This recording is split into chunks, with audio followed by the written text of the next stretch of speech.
이슈 분석 시간입니다. 꺼져가던 북미 정상회담의 불씨가 2차 남북 정상회담을 계기로 되살아나면서 북미 실무 협상이 판문점과 싱가포르에서 투트랙으로 진행되고 있습니다.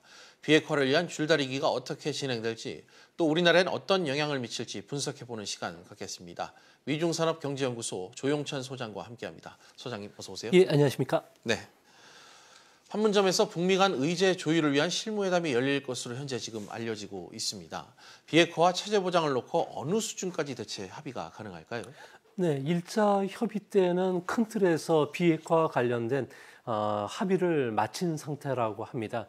하지만 그 비핵화와 관련된 방식이라든지 조건, 휴전협정을 종전협정으로 바꾸는 디테일한 문제에서는 여전히 이견을 보이고 있다고 합니다. 네. 오늘 열릴 것으로 예상되는 2차 협상에서는 악마의 디테일을 자국에게 유리하게 가져오기 위한 회의가 될 것으로 보이시는데요. 이 때문에 미국 같은 경우에는 북미 정상회담의 단계 합의문에 CVID를 명기하는 문제, 그리고 비핵화를 완료하는 시기를 못 박을 것으로 보여지고요. 또 북한의 그 1단계 조치부터 비가역적인 높은 수준을 요구할 것으로 보여집니다. 하지만 그 북한 같은 경우에는 1차 회의 때 최대 20기로 추정되는 핵탄두의 해외 반출은 물론이고 IAEA 사찰 수용, 그리고 검증 체계 요구에 무척 당황했었다고 합니다. 아무래도 북한은 그 협상 전략이 체제 유지 약속을 얻어낸 뒤에 단계적인 핵 폐기에 들어감으로 인해서 사실상 핵 보유 지휘국도 얻고 그리고 경제적 보상도 얻으려는 속셈이었던 만큼 이런 부분에 차질이 발생했다는 점은 아무래도 오늘과 내일 예정되고 있는 뉴욕에서 북미 고위급 정상회담에서 타협점을 찾지 않을까 보여집니다. 네, 6월 12일 북미 정상회담까지 이제 2주도 채 남지가 않았습니다.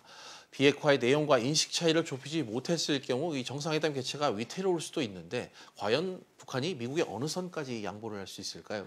네, 북한 같은 경우에는 미국의 주장에 대해서 일부 받아들일 것으로 보여지고요. 하지만 본질적인 부분, 그러니까 CVID를 명기한다든지 미국의 일괄적, 포괄적인 그 비핵화에 대해서는 양보하지 않는다는 원칙을 내세우고 있다고 합니다. 네. 북한은 정상회담을 통해서 핵 보유국 그리고 경제적 보상을 얻기 위해서 중국을 협상판에 끌어들이기도 했고요. 또한 벼랑끝 전술까지 썼지만 현재는 뒤로 물러서도 지옥이고 앞으로 나가도 지옥인 상황이 봉착해 있는 상황입니다. 뭐 골목길에 지금 몰려 있는 상황이긴 하지만 미국에 끌려서 뭐 단계적 비핵화라든지 동시적 그 해법을 포기하지는 않을 것으로 보여지고요. 이 때문에 오늘 폼페이오와 김영철의 그 고위급 정상이 만나더라도 CVID를 얻는 대신 그 보상이라는 합의를 어느 수준까지 해줄지, 그리고 이 보상 안에는 과연 그 북한 체제를 인정해주는 조약 수준으로 체결할지, 그리고 불가침 선언이나 종전 선언, 평화협정 체결, 국제금융기구로부터의 대규모 자금 지원과 같은 여러 가지 세부적인 안들이 지금 얽혀 있기 때문에 협상이 그렇게 쉽게 끝나지는 않을 것으로 보여집니다. 그렇군요. 또 사상 첫 북미 정상회담과 관련된 의전 조율도 역시 속도를 내고 있습니다. 화요일 북한 김창선과 미국 조 헤이긴 간의 접촉에서 어떤 합의를 좀 이끌어낼까요? 네, 어제 실무회의에서는 정상회담 전초전이라고 할 정도로 세부적인 내용들이 오고 간 것으로 보여지고 있는데요. 김정은의 그 비서실장인 김창선 국무위원 그 부장과 조 헤이긴 백악관 부비서실장 간의 실무회의에서는 의정과 경호, 홍보, 경비와 관련된 세부적인 디테일 문제들이 논의됐다고 합니다. 의전과 관련해서 가장 중요한 점은 회담 장소를 조율하는 문제였는데요. 싱가포르 대통령궁, 그리고 샹그릴라 호텔, 그리고 센토다 섬이 거론이 되고 있고요. 회동 시간도 지금 조정이 되는 것으로 보여지고 있습니다. 두 정상이 모두 사흘을 걸고 절실히 회담을 원하고 있기 때문에 한 차례 회동에 그치지 않고 수차례 이어질 수가 있는데요. 이 때문에 배석자와 관련된 부분, 그리고 회담 뒤에 그 부대 일정, 그리고 경호 인력 배치, 정상 간의 그 동선 문제를 두고서 아무래도 오늘 다시 2차 회의가 열리지 않을까 생각이 듭니다. 네, 김정은과 트럼프 두 사람의 세기의 단판에 세계가 지금 주목을 하고 있습니다. 북한 김영철 노동당 부위원장이 이런 가운데 미국 방문길에 지금 올랐잖아요.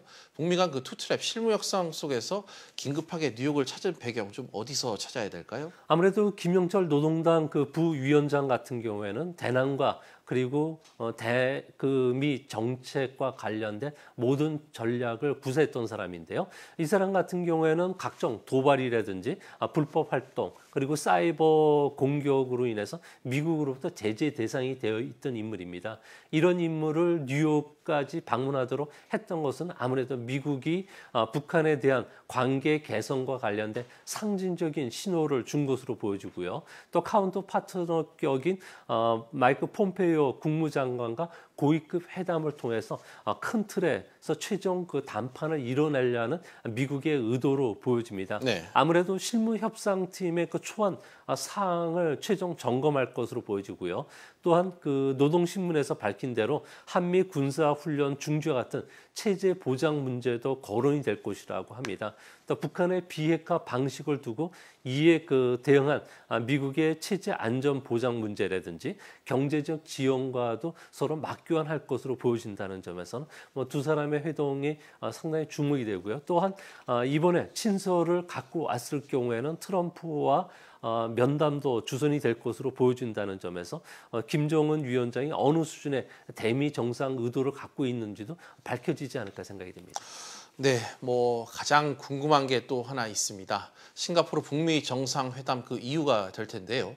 이후에 그 남북미 종전선언까지도 지금 언급이 되고 있는데 가능성은 좀 어떻게 보고 계십니까? 아무래도 종전선언과 관련된 부분들은 현재 그 논의가 되고는 있지만 구체적으로 분위기를 조성하기까지는 조금 시간이 걸리지 않을까 보여집니다. 아무래도 비핵화의 한반도 종전선언 같은 경우에는 아무래도 주변국들의 이해도 엇갈려 있는 상태고요.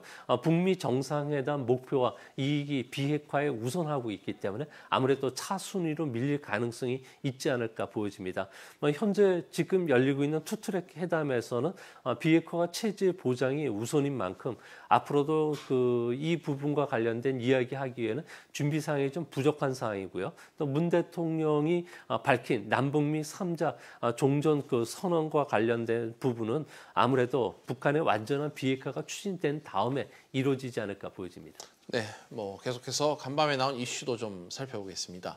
봉합된 줄 알았던 중국과 미국의 무역 갈등이 재점화되는 양상입니다. 미국이 내달 15일까지 25%의 높은 관세를 부과할 중국 수입품 목록을 공개한다고 밝혔어요. 네, 아무래도 중국 같은 경우는 지적재산권 침해와 관련된 의회 반발이 상당히 강했다고 합니다. 이 때문에 무역 제재 대상 품목을 최종 6월 15일 날 발표할 것으로 보여지는데요. 중국 수입품 500억 달러에 대해서 25% 관세 부과가 사실상 확정이 될 것으로 보여집니다. 이렇게 됐을 경우에 중국 상무부 같은 경우에도 미중 합의에 어긋난다고 강력히 반발을 했고요. 어떤 조치에도 중국은 국가의 핵심 이익을 지키겠다고 이야기를 했습니다. 이 때문에 중국은 미국산 돼지고기, 과일, 견과류에 대한 보복 관세를 부과할 것으로 보여지는데요. 중국은 미국산 돼지고기를 연간 10억 달러 정도로 수입하고 있고요. 콩은 139억 달러를 수입하고 있기 때문에 아무래도 제재 품목 제1순위에 들어갈 것으로 보여집니다. 이렇게 됐을 경우는 미중 간의 무역 전쟁은 지적 재산권을 두고서 중국 제조 2025와 관련된 부분으로 확대될 가능성이 있고요. 또 미국이 중요 기술 분야에 중국의 투자를 제한하는 조치도 곧 조만간에 발동되지 않을까 보여집니다. 네, 또 중국과의 무역 갈등에 이어서 최근 국제 금융시장 불안 양상도 눈에 띄고 있습니다. 신흥국들의 자금 유출이 일어나고 있는데 통화 가치가 또 큰 폭으로 하락하고 있다고 하던데 이유가 좀 어떻게 분석되죠? 아무래도 신흥국 통화가 최근에 크게 하락한 것은 세 가지 주요 원인을 갖고 있는데요. 무역 전쟁, 지정학적 리스크를 회피하려는 위험 회피 현상이 국제 금융시장에서 뚜렷하게 나타나고 있고요. 미국 장기 금리 상승에 따른 미 달러 강세가 현재 진행이 되면서 2년 전만 하더라도 선진국과 신흥국의 금리차가 5%에서 3% 정도로 줄어들었다고 합니다. 또한 정치적 불확실성이 더 커지고 있기 때문에 그런데요. 이 때문에 그 2013년 버냉키 쇼크 때와 같은 자금 유출이 일어나는 지역을 보면은 아르헨티나, 터키, 브라질, 러시아와 같이 정적 불확실성이 큰 나라들, 그리고 인도네시아, 남아프리카 공화국, 멕시코와 같이 경상수지 적자가 크고 경제적 내성이 약한 나라를 중심으로 해서는 아무래도 신흥국 통화 위기가 계속 진행되지 않을까 보여집니다. 알겠습니다. 지금까지 조용천 미중산업경제연구소장과 이야기 나눠봤습니다. 소장님 감사합니다.